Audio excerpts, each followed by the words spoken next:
राज्याचे जलसंपदा, विदर्भ तापी व कोकण पाटबंधारे विकास महामंडळ आपत्ती व्यवस्थापन मंत्री गिरीश महाजन यांनी त्र्यंबकेश्वर येथे भेट देऊन आगामी सिंहस्थ कुंभमेळा 2027 आढावा घेतलाय। साधू महंतांच्या विविध मागण्यांबाबत राज्य शासन सकारात्मक असल्याचं त्यांनी यावेळी सांगितलं। मंत्री श्री महाजन यांनी त्र्यंबकेश्वर येथे सकाळी विविध परिसराला भेट देऊन पाहणी केली आहे। त्यानंतर नगर परिषदेच्या सभागृहात आढावा बैठक घेतली।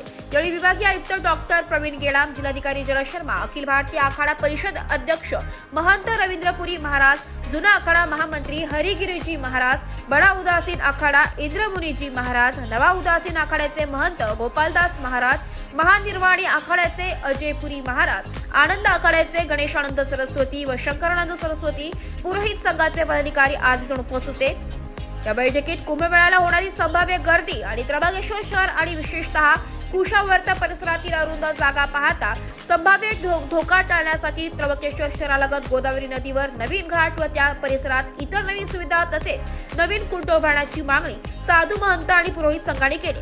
या पार्श्वभूमीवर श्री महाजन यांनी सकारात्मक प्रतिसाद देत या मागण्या मान्य केल्या आणि सांगितले की कुंभमेळ्यासाठी राज्य शासनातर्फे विविध सोयीसुविधा पुरवल्या जातील। साधू महंत आणि पुरोहित संघाच्या सहकार्याने येणारा कुंभमेळा यशस्वी करण्यात येईल असा विश्वास त्यांनी व्यक्त केला। ब्युरो रिपोर्ट, नाशिक लोकशाही न्यूज, नाशिक।